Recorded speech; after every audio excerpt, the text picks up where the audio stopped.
Dining table पर सब शांति से खाना खा रहे थे। कोई कुछ नहीं बोल रहा था। ममता जी और तन्वी दोनों हर्ष जी और कबीर की तरफ देख रहे थे कि कौन बात करेगा सोनिया से। और दादी वो तो अपनी खीर खाने में मस्त थी। सोनिया सिर झुकाए हुए ही, कोई बात है क्या जो आप लोग हमसे करना चाहते हैं? कबीर, हाँ, हम सब ने तेरे लिए कुछ सोचा है। सोनिया सवालिया निगाहों से कबीर की तरफ देखती है।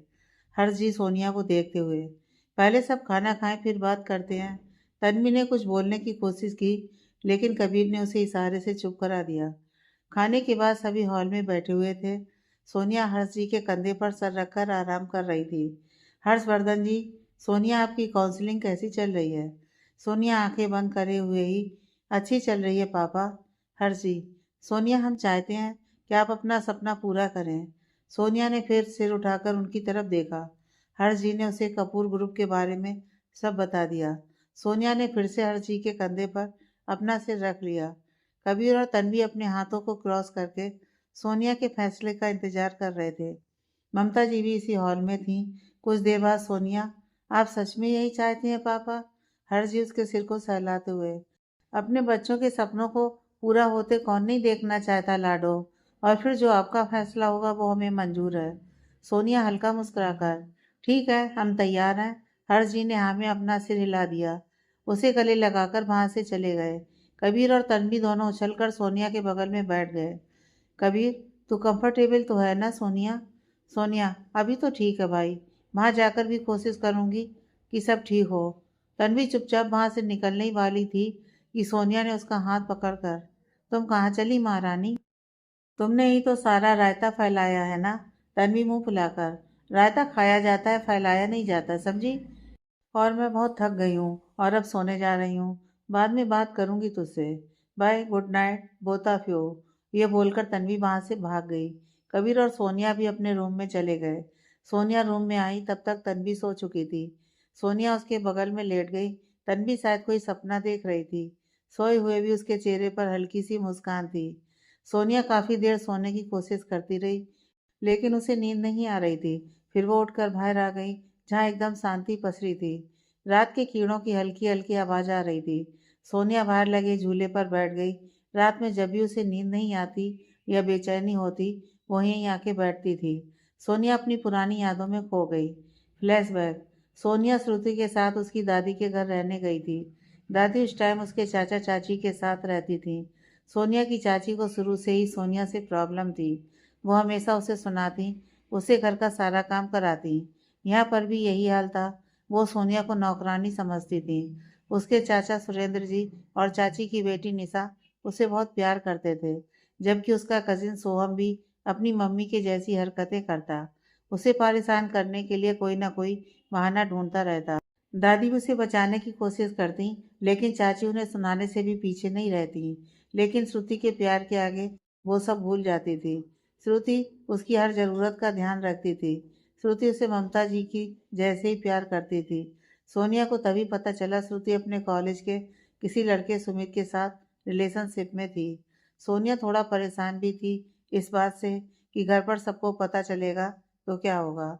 उसकी बड़ी मम्मी ने श्रुति पर हमेशा बंदिशें लगा कर रखी थी, लेकिन श्रुति उससे हमेशा बोलती कि सब अच्छा होगा, तू परेशान मत हो। एक दिन सोनिया स्कूल से आकर हॉल में बैठी हुई थी।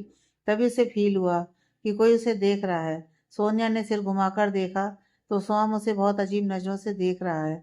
सोनिया के लिए यह पहली बार था। सोहम की अपनी ही बहन पर नियत खराब हो चुकी थी। वो सोनिया से अब बहुत प्यार से बातें करता और किसी न किसी बहाने उसे गलत तरीके से छूने की कोशिश करता। सोनिया अंदर ही अंदर बहुत डर चुकी थी। फिर भी वो सोहम से दूर रहने की कोशिश करती, लेकिन वो किसी से ज़्यादा कुछ नहीं कहती। श्रुति ने भी उसे पूछने की कोशिश की, लेकिन उसने कुछ नहीं बताया। एक दिन सोनिया घर पर अकेली अपनी पढ़ाई कर रही थी। तभी सोहम भी घर पर आ गया। उसने अपनी मम्मी को आवाज़ लगाई तो सोनिया ने बाहर आकर बताया, चाची बाजार गई हुई हैं। सोहम शायद इसी मौके की तलाश में था। वो सोनिया के बालों को खींचकर उसके चेहरे को ऊपर करते हुए बोला, आज आई है ये चिड़िया हाथ में। बहुत भागने की कोशिश करती हो ना तुम मुझसे, अब बताऊंगा मैं तुम्हें। सोनिया दर्द में चिल्लाते हुए, क्या कर रहे हो सोहम भाई, आप छोड़िए हमें। सोनिया ने मौका पाते ही उसकी कलाई काट ली। सोहम ने उसे खींचकर थप्पड़ मार दिया और उसके मुंह को दबाते हुए कहा, ज़्यादा घमंड है ना अपने आप पर। एक दिन तुम्हारा सारा घमंड ना उतारा तो कहना। वो सोनिया को वहीं फर्श पर फेंक कर अपने रूम में चला गया। सोनिया वहीं बैठकर रोने लगी। कुछ देर बाद वो उठकर अपने रूम में आ गई। सोनिया बहुत डर गई थी। उसे समझ में नहीं आ रहा था कि वो क्या करे, लेकिन उसने किसी को भी कुछ नहीं बताया, और शायद उसकी सबसे बड़ी गलती थी। सोहम अब उसे हर दिन परेशान करता रहता, किसी न किसी बहाने से उसे अपने पास बुला लेता, लेकिन वो अपने गंदे इरादों में कभी कामयाब नहीं हो पाया। लेकिन सोहम की हरकतें दादी से छुप नहीं पाईं और उन्होंने उसे हॉस्टल में भेज दिया। दादी ने यह सब अपने बेटों से कुछ नहीं बताया। हर्ष जी ने दादी के विश्वास पे ही सोनिया को उनके पास भेजा था। ये सब जानकर रिश्तों से सबका विश्वास उठ जाता और रिश्तों में दूरियां आना तय था। जब दादी की बात का विरोध किया, तब उन्होंने ममता जी को सारी बात बताई और इस मामले में चुप रहने को ही कहा। श्रुति और निशा को भी सब पता चल गया था, इसलिए वो दोनों हर टाइम सोनिया के साथ ही रहते थे। जब भी सोहम घर आता, तब दादी सोनिया को मुंबई भेज देती और उसके जाने के बाद ही बुलाती। कबीर ने उसे कई बार पूछा भी, लेकिन उसने कुछ नहीं बताया। 3 साल हो चुके थे। सोनिया अब काफी संभल गई थी और श्रुति ने ही उसे संभाला था। सोनिया कॉलेज के सेकेंड ईयर में थी। कॉलेज से लौटते टाइम सोहम अपने कुछ दोस्तों के साथ वहां आ गया और सोनिया को बेहोश करके वहां से लेके चला गया। वो एक पुरानी बंद पड़ी हुई फैक्ट्री में उसे लेकर आया था। उसने सोनिया को रस्सियों से बांध कर रखा हुआ था और उसे होश में लाने की कोशिश कर रहा था। अजीत, सोहम का फ्रेंड। अरे होश में क्यों ला रहा है यार, ऐसे ही रहने दे। होश में आएगी तो और परेशान करेगी। सोहम अजीब सी मुस्कुराहट के साथ, इसकी तड़प देखना चाहता हूँ। इसके कारण मुझे अपना घर छोड़ना पड़ा। अब बताता हूँ इसे। सोनिया हल्के हल्के होश में आ रही थी, इसलिए उसे उनकी बातें सुनाई दे रही थी। सोहम ने जैसे ही सोनिया को होश में आते देखा, वो उसके पास आया, उसके दुपट्टे को उसकी बॉडी से अलग कर दिया और उसे जबरदस्ती किस करने लगा। सोनिया खुद को छुड़ाने की कोशिश करती रही। सोनिया अपने नाखून सोहम के कंधे पर छुपा रही थी। सोहम ने सोनिया के हाथों को उसके सिर के पीछे करके पकड़ लिया और उसे लगातार किस करता रहा। सोहम आगे कुछ करता उससे पहले ही किसी ने उसे पीछे कॉलर से पकड़कर सोनिया से अलग कर दिया। सोहम ने जैसे ही पीछे देखा, उसके सामने कबीर खड़ा था, जो अपनी जलती आंखों से उसे ही घूर रहा था। कबीर ने उसके मुंह पर एक जोरदार मुक्का मारा। सोहम लड़खड़ाकर नीचे गिर गया। कबीर उसके ऊपर बैठकर उसे गंदी गालियां देते हुए मारते जा रहा था। सोनिया अपनी आधी खुली आंखों से कबीर को देख रही थी, जो सोहम को जानवरों जैसा मार रहा था। उसके मुंह से सिर्फ इतना ही निकला, भाई, और वो बेहोश हो गई। सोनिया की आवाज़ सुनकर कबीर अपने होश में आया और सोनिया के सिर को उठाकर अपनी गोद में रख लिया। सोनिया के मुंह से खून आ रहा था। कबीर ने रुमाल से उसके मुंह को साफ किया और उसके गाल थपथपाने लगा, लेकिन सोनिया को होश नहीं आया। कबीर सोनिया को उठाकर तुरंत वहां से हॉस्पिटल के लिए निकल गया। उसने सोनिया को कार में बैक सीट पर लिटाया और खुद स्पीड से ड्राइव करने लगा। वो तो यही सोच रहा था कि वो सोनिया को सरप्राइज देने उसके कॉलेज गया था और उसने सोहम को सोनिया को ले जाते हुए देखा। उसने सोनिया को कई बार आवाज़ भी दी, लेकिन सोनिया को उसकी आवाज़ सुनाई नहीं दी। कबीर सोनिया को लेकर सीधा मुंबई आ गया। जैसे सोनिया होश में आई, वो हॉस्पिटल के बेड पर थी। कबीर और ममता जी वहीं सोफे पर बैठे हुए थे और हर्ष जी उसका हाथ थामे हुए उसी को देख रहे थे। सोनिया ने अपनी पकड़ हर्ष जी के हाथों पर मजबूत कर ली और उठने की कोशिश करने लगी। कबीर ने उसे आराम से बैठाने के लिए जैसे ही टच किया, सोनिया ने उसका हाथ झटक कर दूर करते हुए कहा, दूर रहिए हमसे, आपकी हिम्मत कैसे हुई हमें छूने की। कबीर एकदम पीछे हो गया। ममता जी ने उसे आराम से बिठाया। उनकी आंखों से भी आंसू लगातार गिर रहे थे। सोनिया ने हर्ष जी की तरफ देखा।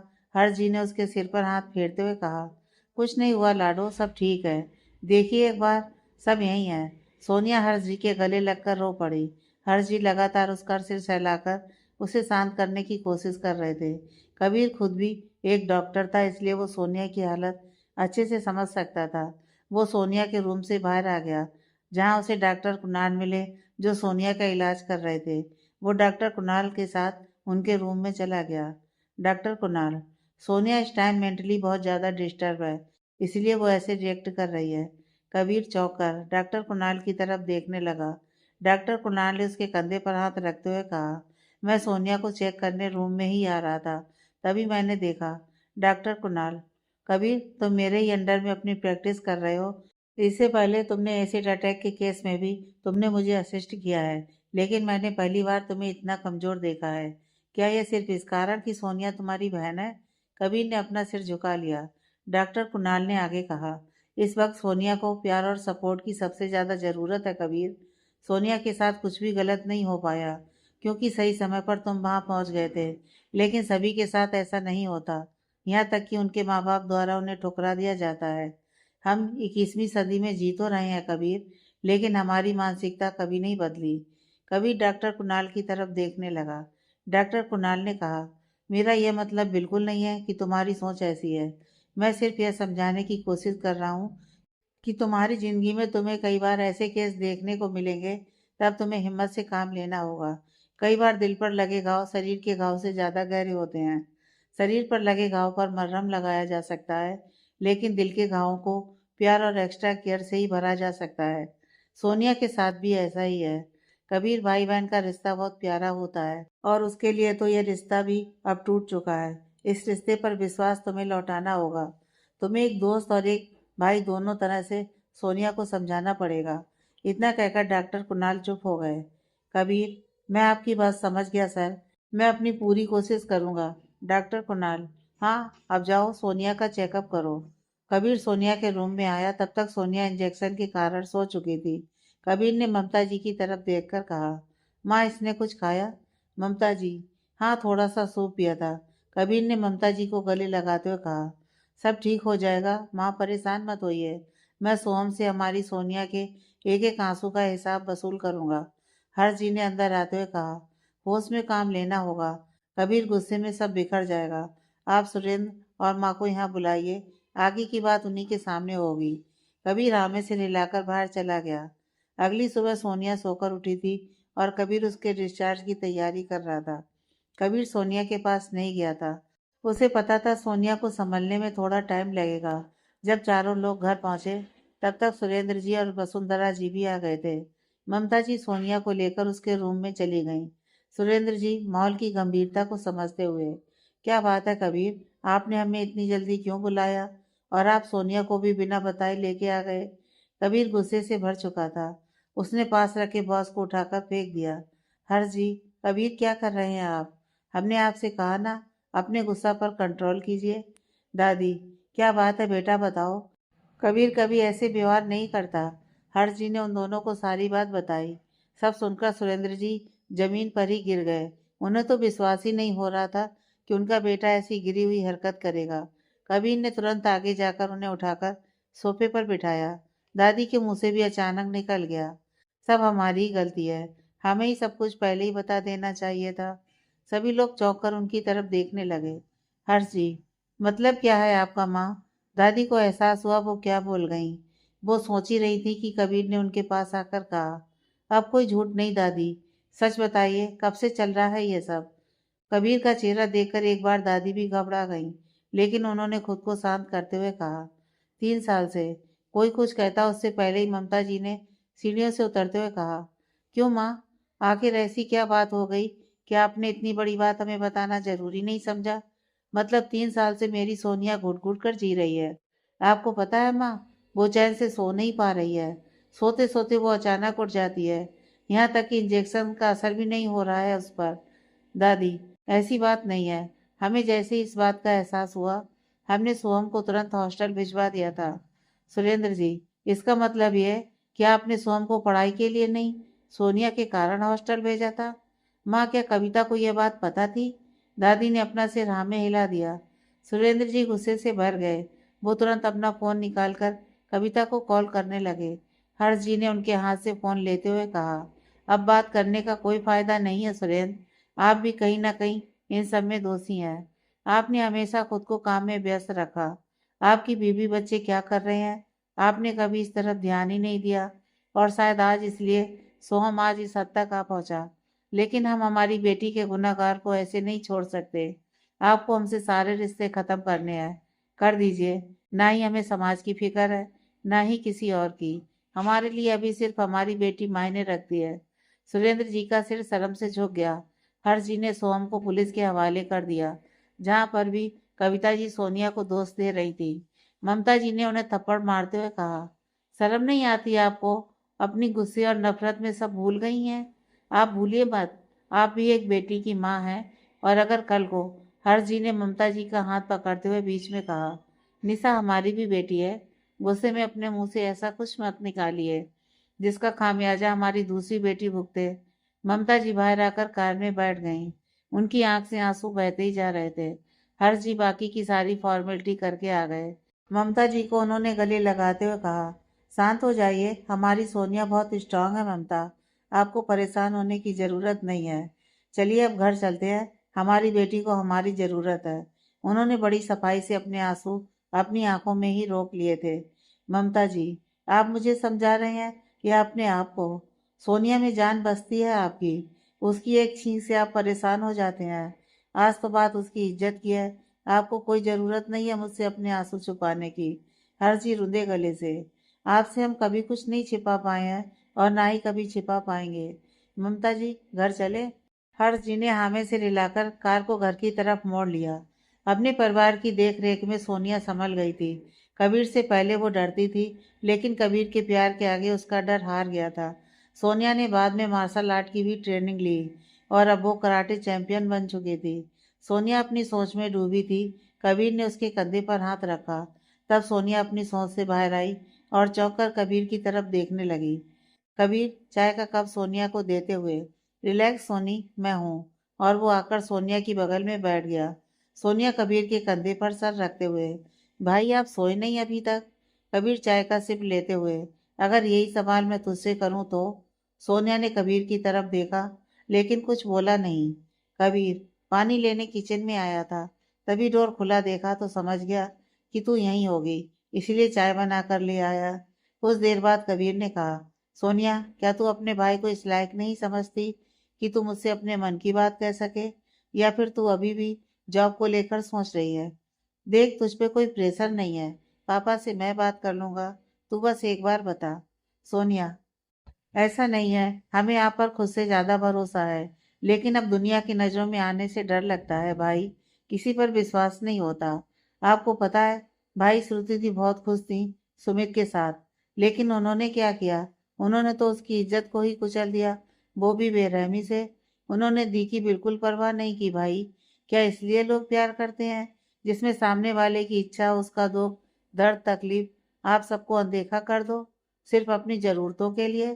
पीयू, वो एक 2 साल की बच्ची है भाई, उसका क्या दोष है? क्या उसका हक नहीं था कि वो अपनी माँ का प्यार पा सके? दी के जाने के बाद ताई जी ने तो उसे कभी देखने तक की कोशिश नहीं की। वो तो उसे अनाथालय में भेजने को तैयार थी। अगर काजल दी ने पीयू की जिम्मेदारी नहीं ली होती तो आज पीयू भी अनाथ बच्चों के जैसी रहती होती। सोनिया की आंखों से आंसू लगातार बह रहे थे, पर फिर भी वो बोलती जा रही थी।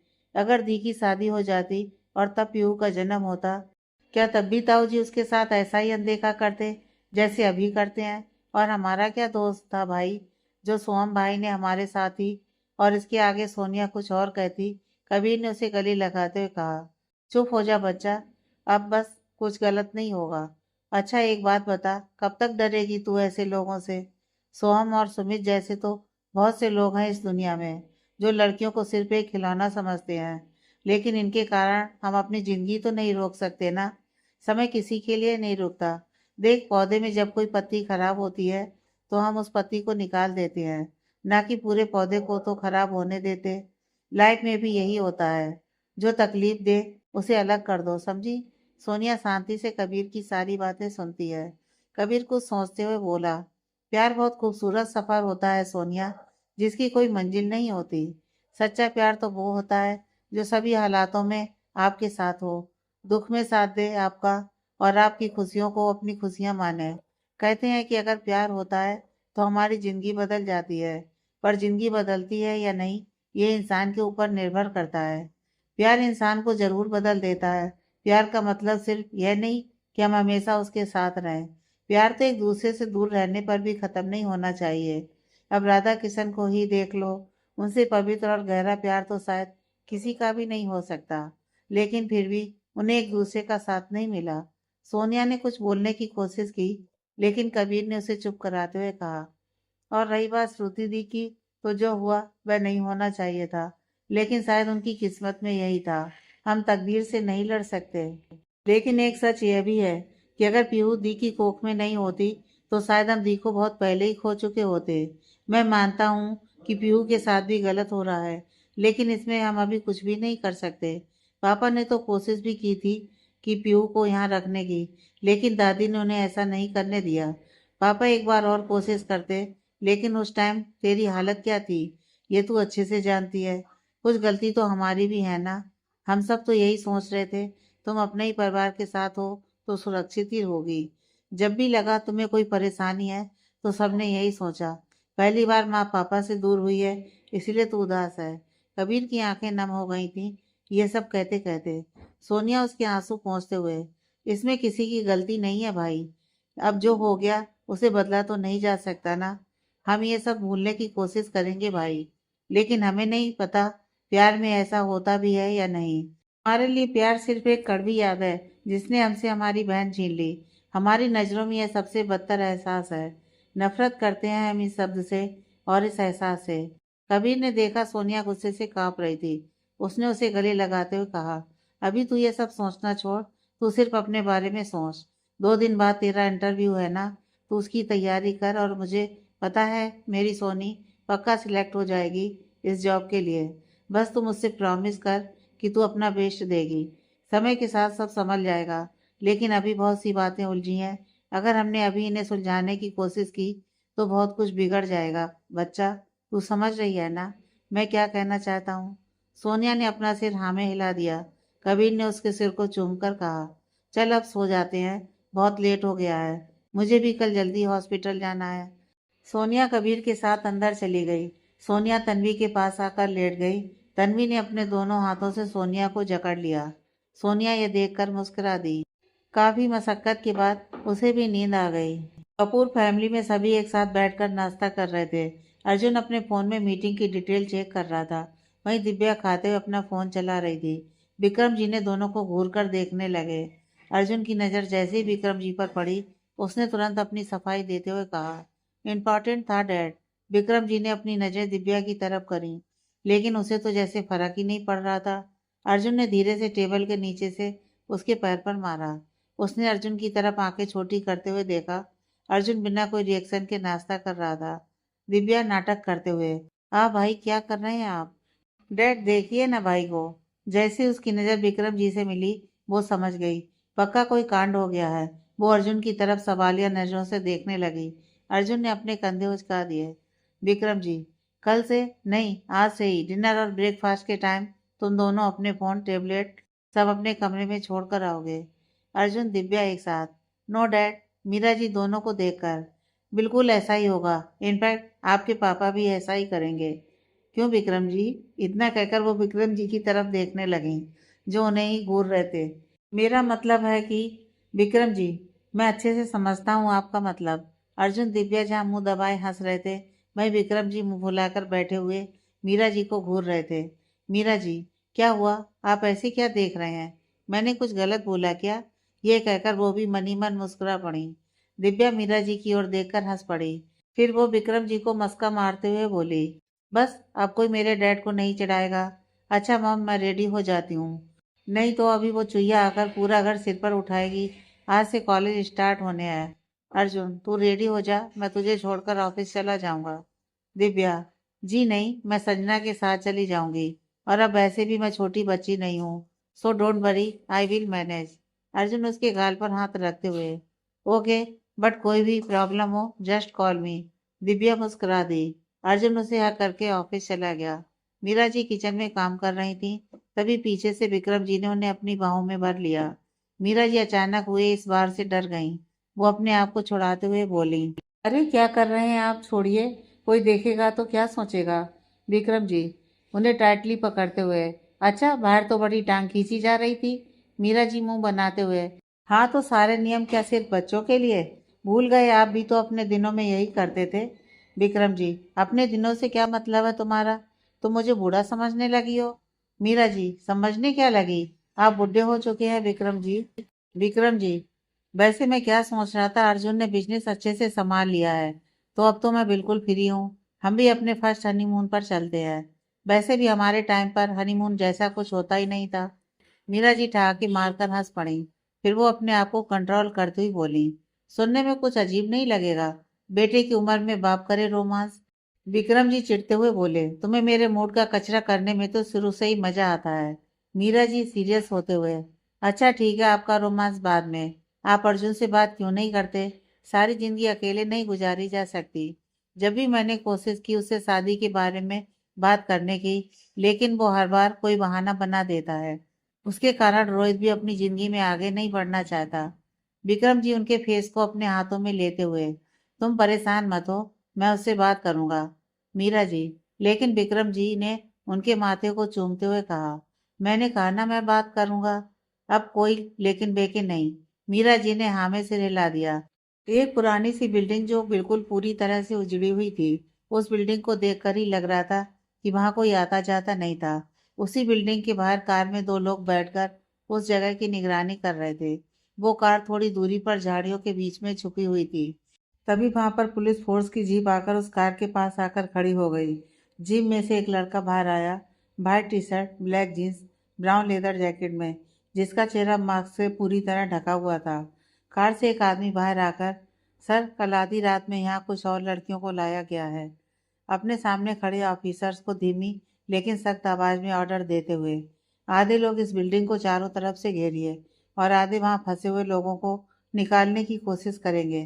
किसी की भी जान नहीं जानी चाहिए। अगर गोली मारने की जरूरत पड़े तो सिर्फ घायल करना है। इंफॉर्मेशन के अकॉर्डिंग यहीं से वो लोग गैर कानूनी धंधे को अंजाम देते हैं, लेकिन इनका मास्टरमाइंड तो कहीं और ही छिपा हुआ है। ये लोग तो सिर्फ मोहरे हैं। याद रखना, मुझे सारे के सारे जिंदा चाहिए।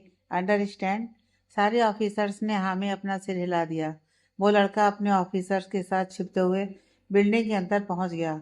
वहां कुछ आदमी आपस में बैठकर शराब पीते हुए बातें कर रहे थे। पहला आदमी, कल रात का माल एकदम चकाचक है, इसकी अच्छी कीमत मिलेगी। दूसरा, हाँ साला पता नहीं ऊपर वाले ने ऐसा क्या लगाया है इन लड़कियों में, देखते ही जी मचलने लगता है। भाई अपन को ना एक छमिया बहुत ज्यादा भाग गई है।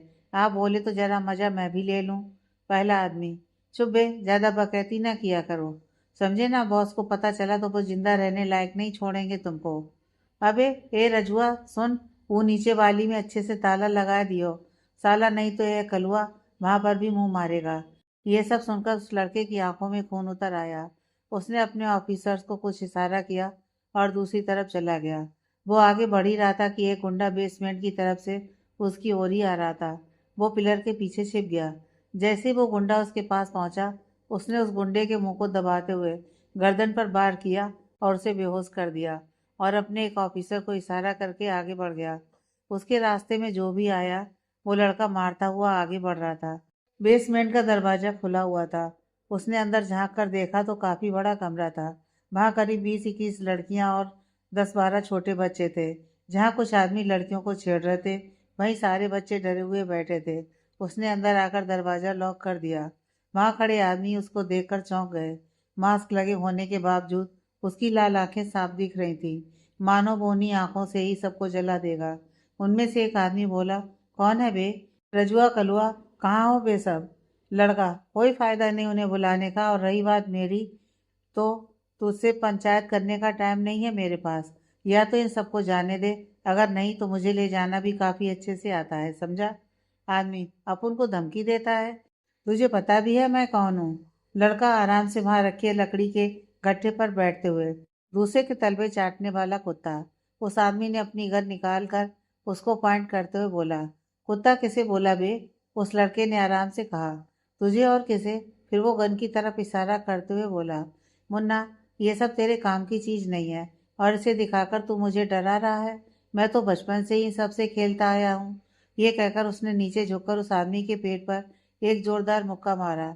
वो आदमी संभल नहीं पाया और जमीन पर पीठ के बल गिर गया। दूसरा आदमी जैसे ही उसके पास आया, उसने उस आदमी के गले में हाथ डालकर उसकी गर्दन को एक साइड झटक दिया। उस गुंडे की गर्दन एक साइड को लटक गई। उसने उसे पहले वाले गुंडे के ऊपर फेंक दिया, जो अभी भी बेसुध पड़ा हुआ था। तभी उसकी नज़र सामने पड़ी, जहाँ एक आदमी बच्चे को निशाना बना रहा था। उसने अपने पैर में रखे चाकू को सीधा उस आदमी के ऊपर फेंक दी। उस आदमी के हाथ से गन छूट गई। उसने अपने हाथ की तरफ देखा तो उसकी कलाई कट चुकी थी। उस लड़के ने अपने ऑफिसर्स को अंदर आने का इशारा किया। ऑफिसर, सर बाहर बैठे सारे आदमी हमारी कस्टडी में है।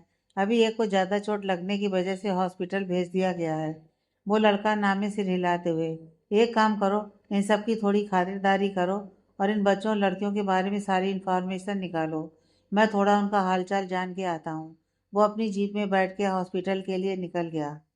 वो रिसेप्शन पर पहुंची लड़की से उस आदमी के बारे में पूछने लगा, लेकिन वो लड़की तो उसे देखने में लगी हुई थी। उसने लड़की की टेबल पर झुकते हुए बोला, एक्सक्यूज मी मिस, अगर आपका मुझे घूरना हो गया हो तो आप मेरे सवालों का जवाब भी दे दीजिए। वो लड़की झेप गई और खुद को शांत करते हुए बोली, सॉरी सर, आप बताइए किससे मिलना है आपको। लड़का, अभी अभी यहाँ पर एक्सीडेंट का केस आया है, मुझे उस पेशेंट से मिलना है। लड़की, सर, वो लड़के ने उसे हाथ से रुकने का इशारा कर अपना कार्ड रख दिया। लड़की ने घबराते हुए उसे रूम नंबर बता दिया। लड़का उस गुंडे के रूम में पहुंचा जहां नर्स उसकी ड्रेसिंग कर रही थी। नर्स उसे देखकर बाहर चली गई। गुंडा उसे देखकर घबराते हुए, देखो तुम जो कोई भी हो, मुझे कुछ भी पता नहीं है। मैं तो बस पैसे के लिए काम करता हूँ। मुझे सिर्फ लड़कियों का ठिकाना बताया गया था और मैं उन्हें वहां से ले आया। बाकी मुझे कुछ भी नहीं पता। लड़का उसकी चोट को हाथ से दबाते हुए, अरे मैंने तो अभी तुमसे कुछ पूछा भी नहीं है और तुमने सब बक दिया। वैसे मैं तुमसे कुछ पूछने नहीं आया हूँ, मैं तो सिर्फ इतना बताने आया हूँ। बोल देना अपने बॉस से, जैसे उसके ठिकाने को तबाह किया है उसे भी वैसे ही तबाह करूँगा। मौत की भीख मांगेगा वो, लेकिन उसे वो भी नसीब नहीं होगी। और हाँ, उसे ये भी बता देना, उसके भाड़े के टट्टू जेल में चक्की पीस रहे हैं। ये बोलकर लड़के ने उसके हाथ को पकड़कर मरोड़ दिया और गुंडे को दर्द में कराते हुए छोड़कर बाहर आ गया। कार को टर्न करते हुए उसकी नज़र कबीर पर पड़ी, जो सोनिया और तन्वी के साथ बातें कर रहा था। उसकी पीठ उस लड़के की तरफ थी, इसलिए वो उन्हें देख नहीं पाया। कबीर को देखकर उसने अपनी मुट्ठी भींच ली। कपूर मेंशन। दिव्या कॉलेज के लिए रेडी हो रही थी, तभी नीचे से एक आवाज़ उसके कान में पड़ी, दिव्या, दिव्या जल्दी कर यार, लेट हो जाएंगे। तू हमेशा लेट करती है। मीरा जी अपने कमरे से आते हुए, संजना, संजना उनके गले लगते हुए, कैसी हैं आंटिया? देखिए ना, मैंने इसे 1 घंटे पहले ही कॉल कर दिया था, फिर भी ये रेडी नहीं हो पाई। तब तक दिव्या की आवाज़ आई, आई एम रेडी। दोनों दिव्या की तरफ देखने लगीं। White shoulder of top, black palazzo के साथ वो बहुत क्यूट लग रही थी। संजना तो उसे देखकर अपनी पलकें झपकाना ही भूल गई थी। मीरा जी ने उसे अपनी आंखों से काजल का काला टीका लगाकर कहा, बहुत प्यारी लग रही है दिव्या, किसी की नज़र ना लगे मेरी गुड़िया को। संजना, आंटी मैंने तो सुना है नज़र से बचाने के लिए गोबर का टीका लगाया जाता है। दिव्या, यू देख संजू, अगर तुझे मुझसे पिटना ना हो तो अपना मुंह बंद रख, समझी? संजना, अरे सच्ची मैंने सुना है। दिव्या, अब नहीं हो रहा तुझे लेट? हाँ। संजना, अरे हाँ चल अब। और वो दिव्या का हाथ पकड़ते हुए बाहर चली जाती है। Divya, bye mom. Meera ji, bye, और बाहर का कुछ भी नहीं खाना है, समझी? दिव्या मुस्कुराते हुए बाहर चली जाती है। संजना इधर उधर देख रही थी। दिव्या उसकी नज़रें पहचानते हुए, भाई ऑफिस जा चुके हैं। संजना झेपते हुए, नहीं, वो मैं उनको नहीं देख रही थी। दिव्या आईब्रोज ऊपर उठाते हुए, रियली? तो फिर उनको किसको ढूंढ रही हैं आप? संजना हार मानते हुए, अर्जुन को ही ढूंढ रही थी। दिव्या उसके सर पर मारते हुए, भाई के बारे में सोचना छोड़, उनको नहीं झेल पाएगी तू, समझी? और तू ना अपनी ताकत झांक, गलती से भी भाई के सामने मत आने देना, नहीं तो दोबारा मेरे घर पर नहीं आ पाएगी। संजना मुंह बनाते हुए, लेकिन सच में मैं तेरे भाई को बहुत ज़्यादा प्यार करती हूँ। दिव्या उसकी आंखों में देखते हुए, अच्छा तो फिर राहुल, साहिल और बंस को कौन प्यार करता है? संजना सफाई देते हुए, अरे वो सब तो मेरे क्रश हैं, सच्चा प्यार तो बस अर्जुन ही है। दिव्या, और वो तेरे बस में नहीं है। जितने हैंडसम वो दिखते हैं उससे कई गुना ज़्यादा खतरनाक है वो। So don't try to flirt with him. And now no more discussion in this topic, let's go. Sanjana मुंह बिगाड़ते हुए दिव्या के पीछे चल दी। अर्जुन कॉल पे क्लाइंट से बात करने में बिजी था। वहीं दूसरी तरफ रोहित विंडो के पास लगे न्यू ड्रेसेस के कलेक्शन देखने में बिजी था। तभी उसकी नज़र बाहर पड़ी, जहाँ एक लड़का मास्क लगाए सिक्योरिटी गार्ड से बात कर रहा था। वो भागकर केबिन से बाहर चला गया। अर्जुन ने उसे इशारे से पूछा क्या हुआ, लेकिन वो उसे इग्नोर करके बाहर चला गया। रोहित सिक्योरिटी के पास आकर, क्या हो रहा है यहाँ? सिक्योरिटी गार्ड, देखिए ना सर, मैंने इन्हें इतनी देर से समझा रहा हूँ क्या बिना अपना चेहरा दिखाए अंदर नहीं जा सकते? लेकिन यह है कि मान ही नहीं रहे हैं। रोहित उसे समझाते हुए, अरे नहीं, मैं इन्हें जानता हूँ, आप अंदर आने दीजिए उन्हें। सिक्योरिटी गार्ड, लेकिन सर, अर्जुन सर ने तो मास्क वाला लड़का उसे आंखें दिखाते हुए, कुछ नहीं बोलेंगे तुम्हारे अर्जुन सर। सिक्योरिटी गार्ड ज़्यादा बहस न करते हुए उसे अंदर आने दिया। मास्क वाला लड़का रोहित के गले लगते हुए, यार यह शैतान तो कुछ ज़्यादा ही खड़ूस हो गया है। सिक्योरिटी गार्ड की तरफ इशारा करते हुए, मैंने इसे बताया भी कि मैं कौन हूँ, तब भी अंदर नहीं आने दिया। रोहित मुस्कुराते हुए, थोड़ा धीरे बोल, अगर इसने सुन लिया तो बैंड बज जानी है तेरी।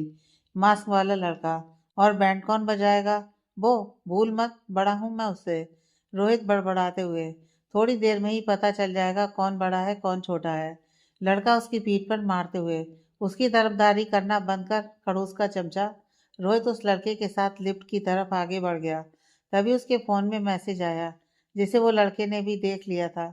उसने पीछे पलट कर देखा तो सारे एम्प्लाई उन्हें ही घूर रहे थे। वो लड़का रोहित का हाथ पकड़कर उसे अर्जुन की पर्सनल लिफ्ट से उसे अर्जुन के केबिन में ले गया। बाकी के एम्प्लाई आंखें फाड़े उन दोनों को देख रहे थे, क्योंकि अर्जुन की लिफ्ट यूज करने की परमिशन किसी को भी नहीं थी, यहाँ तक कि महेश को भी नहीं। दोनों अर्जुन के केबिन में पहुंचते हैं। अर्जुन अपने असिस्टेंट से कुछ बात कर रहा था। अर्जुन महेश से, बाकी का काम बाद में करते हैं, अभी तुम जा सकते हो। महेश एक नज़र मास्क वाले लड़के पर डालकर बाहर चला गया। महेश के जाते ही अर्जुन उस लड़के के ऊपर चढ़ गया और उसे मारने लगा। लड़का भी कहाँ कम था, वो भी उसे पलटकर मारने लगा। रोहित कोने में खड़ा पूरा ड्रामा देख रहा था। उसने अर्जुन और उस लड़के को अलग किया और अर्जुन को घूरने लगा। अर्जुन आईब्रो ऊपर करते हुए कहा, वाट? रोहित फोन स्क्रीन अर्जुन के सामने करते हुए, क्या था ये? जानबूझकर किया ना तूने ये? अर्जुन मैसेज पढ़कर, हाँ तो कुछ लोगों को उनकी जगह बताना जरूरी था। तू डैड के साथ भी काम करता था, तब ये तुझे डैड की नज़रों में गिराने की कोशिश करते थे, और अब ये लोग मेरे साथ भी यही करने की सोच रहे हैं। अर्जुन रोहित के कंधे पर हाथ रखते हुए, तेरी जो जगह है इस कंपनी में, वो तेरी काबिलियत के कारण है, ना कि मेरे या डैड के कारण। सो ये जरूरी था। Forget about it. अर्जुन ने रोहित का ध्यान उस लड़के की ओर किया जो पैर पकड़े बैठा था। अर्जुन उसे उठाते हुए, कैसे हैं आप भैया? वो लड़का चिढ़ते हुए, शर्म आया तो सब बेच खाई है ना तूने?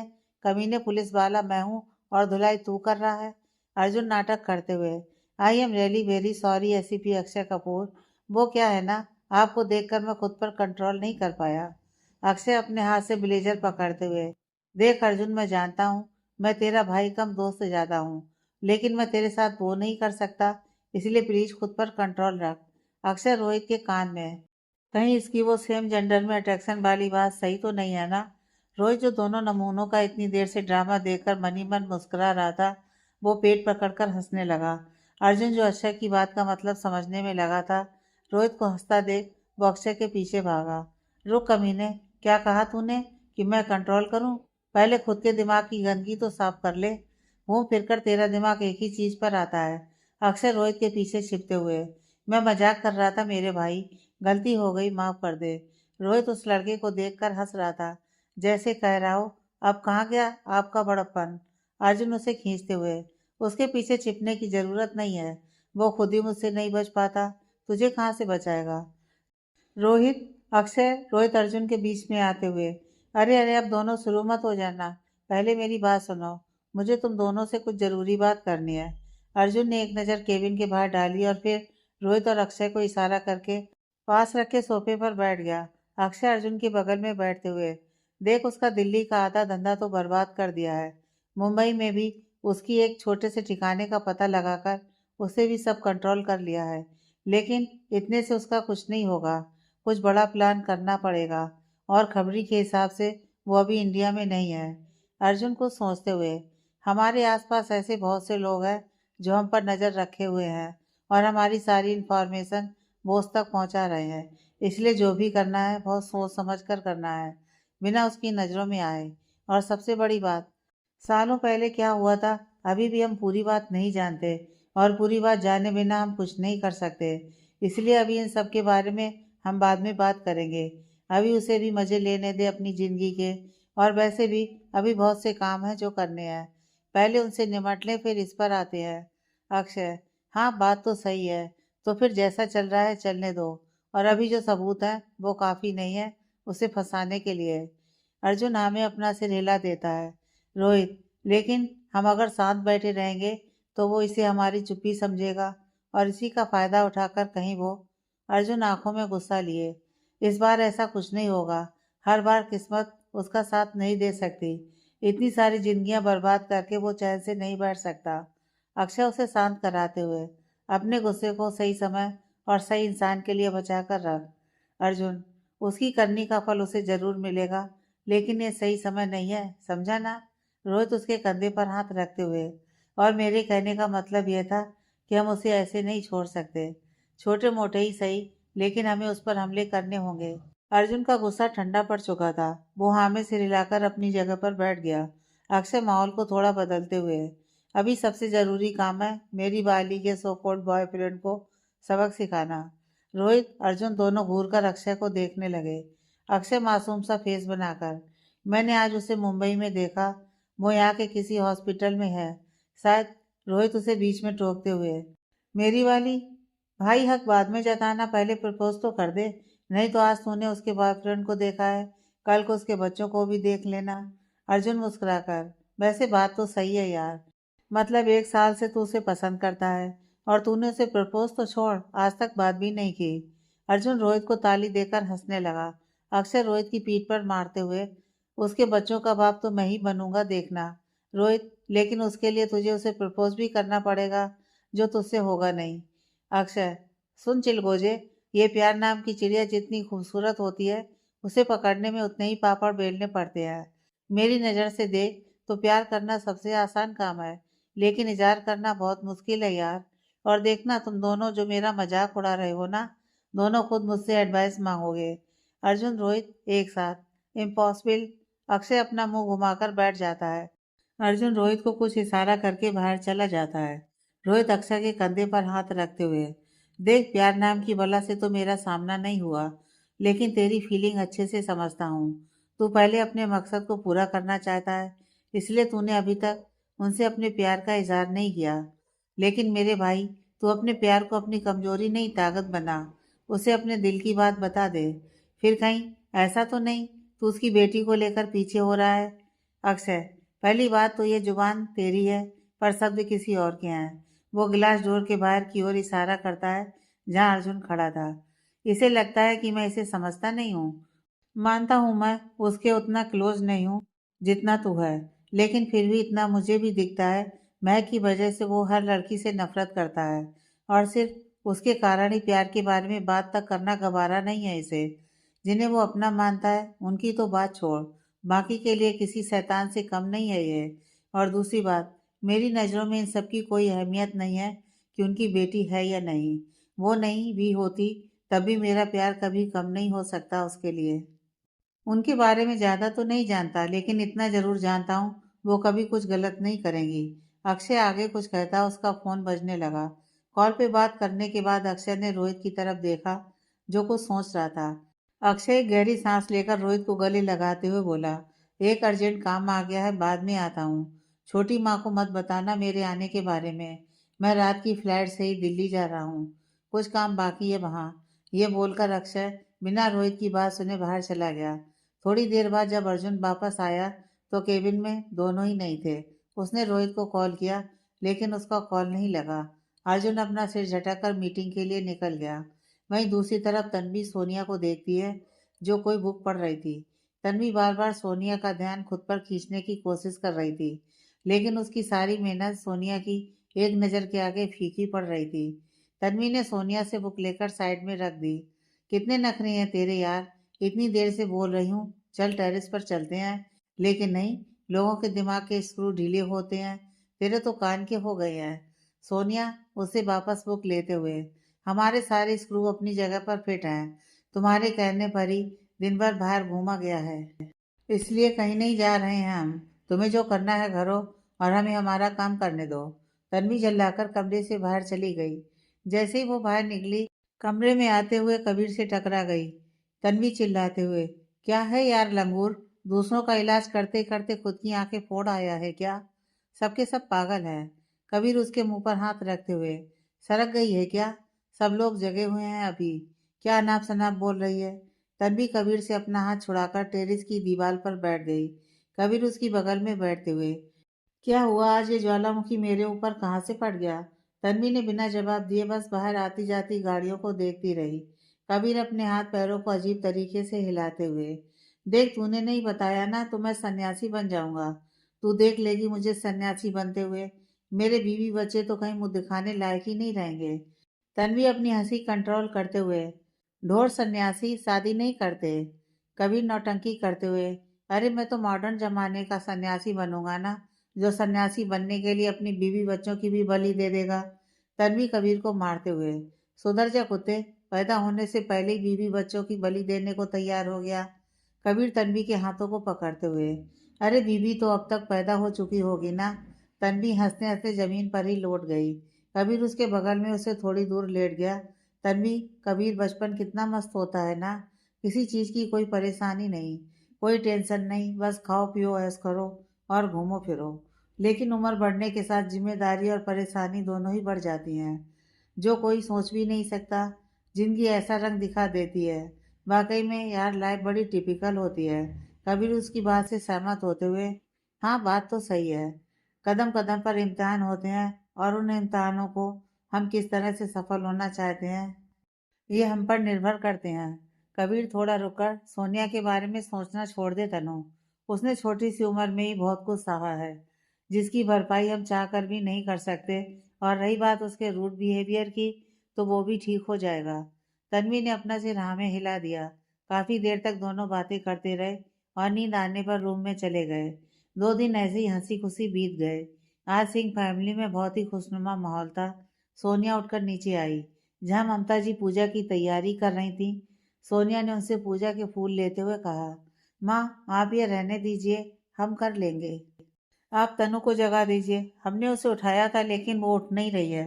ममता जी मुस्कुराते हुए तन्वी के पास चली गईं।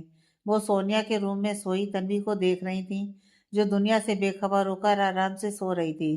कबीर, जो अभी उठा ही था, वो वासी लेता हुआ सोनिया के कमरे में आया। उसने तन्वी को देखा जो आराम से सोई हुई थी।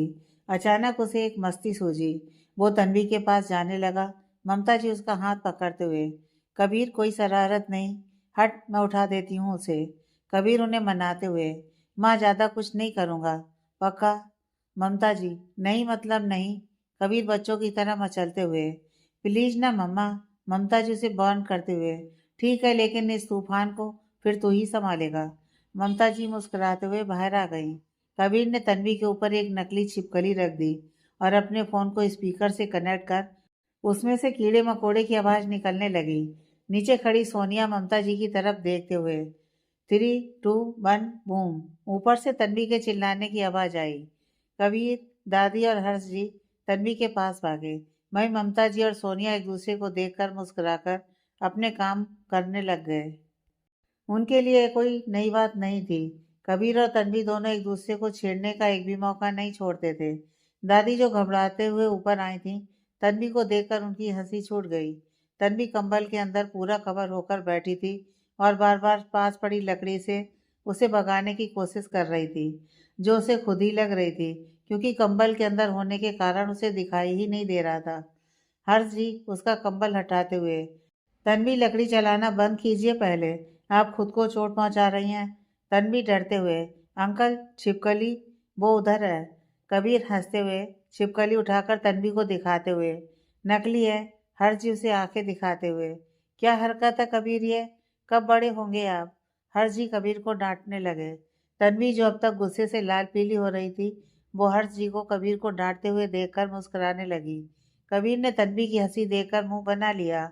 वो दादी की तरफ उम्मीद भरी नजरों से देखने लगा, लेकिन दादी ने भी अपने हाथ खड़े कर दिए।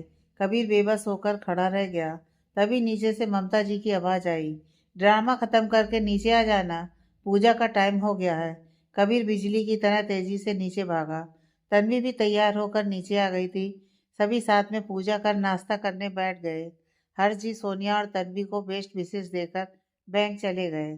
कबीर, बस 10 मिनट रुको तुम दोनों, मैं अभी रेडी होकर आता हूँ। तन्वी, कोई जरूरत नहीं है इतना कष्ट उठाने की, तेरे साथ जाने से अच्छा है हम पैदल चले जाएं। कबीर पलटकर जवाब देते हुए, तुझसे बोल भी कौन रहा है? मैं अपनी बहन से बोल रहा हूँ, समझी? और तू तू तो मुझसे बात ही मत करना। तेरे कारण ही सुबह पापा की डांट सुननी पड़ी। सोनिया, इनफ गाइस, आप दोनों अपना नाटक बंद करें तो बेहतर होगा। कबीर की तरफ मुड़कर, भाई हम पहले बप्पा के मंदिर फिर कपूर ग्रुप के ऑफिस जाएंगे, इसलिए आप हमें छोड़ने नहीं आएंगे। हम खुद से ही चले जाएंगे। कबीर कुछ बोलने को हुआ लेकिन सोनिया ने उसे गले लगाते हुए कहा, हम अपना ध्यान रखेंगे भाई, आप परेशान मत होइए। आप हर जगह हमारे साथ नहीं जा सकते। आज तक जिस मौके की तलाश में थे, शायद उसका सफर यहीं से शुरू होगा, इसलिए हमें अकेले चलने दीजिए।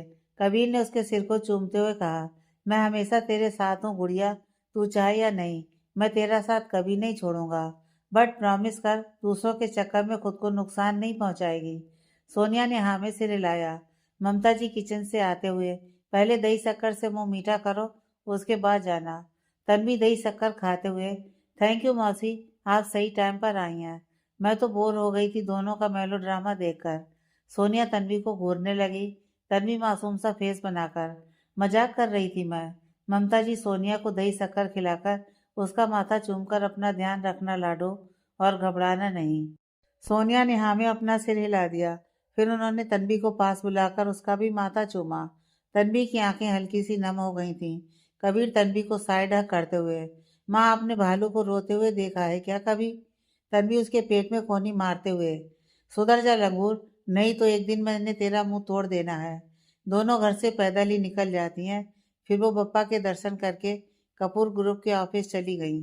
सोनिया और तन्वी जब ऑफिस पहुंची तब तक 11 बज चुके थे। बहुत से कैंडिडेट वहां इंटरव्यू के लिए आए हुए थे। दोनों वहीं रखी चेयर पर बैठकर अपनी बारी का वेट कर रहे थे। सोनिया इतने लोगों के बीच थोड़ा असहज महसूस कर रही थी, लेकिन फिर भी उसने अपने फेस पर आने नहीं दिया। तन्वी उसकी हालत अच्छे से समझती थी। उसने सोनिया के हाथ पर अपना हाथ रखकर कहा, टेक डीप ब्रेथ। सोनिया ने वैसा ही किया। फिर अपने बैग से चॉकलेट निकालकर मुंह में रख ली और एक तन्वी को पास कर दी। लगभग 1 घंटे के इंतजार करने के बाद दोनों को अंदर बुलाया गया, जहां उनके साथ 3 कैंडिडेट और भी थे। पहले तो सभी कैंडिडेट का जनरल इंट्रोडक्शन हुआ। सोनिया बहुत ही कॉन्फिडेंट होकर सभी आंसर दे रही थी। तन्वी उसे देखकर बहुत खुश थी। फाइनली उसका डिसीजन सही था। उसके बाद सभी को एक पेपर पर ड्रेस डिजाइन करने को दिया गया। सभी ड्रेस को डिजाइन करने लगे। एचआर की नज़र जब सोनिया की डिजाइन पर पड़ी, वो सरप्राइज होकर सोनिया को देखने लगे। सोनिया ने एक ग्रे कलर की साड़ी विद 2x3 स्लीव के फ्लोरल शोल्डर ऑफ ब्लाउज के साथ डिजाइन की थी, जो देखने में बहुत सुंदर और डिसेंट लग रही थी। वहीं बाकी ने मॉडर्न ड्रेस और तन्वी ने इंडो वेस्टर्न में एक फ्लोरल लेंथ का गाउन डिजाइन किया था। कुछ देर वेट करने का बोलकर सभी को बाहर भेज दिया गया। थोड़ी देर बाद उन्हें पता चला कि वो दोनों सिलेक्ट हो गई हैं और दोनों कल से ही ज्वाइन कर सकती हैं। तन्वी उछलकर सोनिया के गले लग गई। आगे की कहानी नेक्स्ट पार्ट में।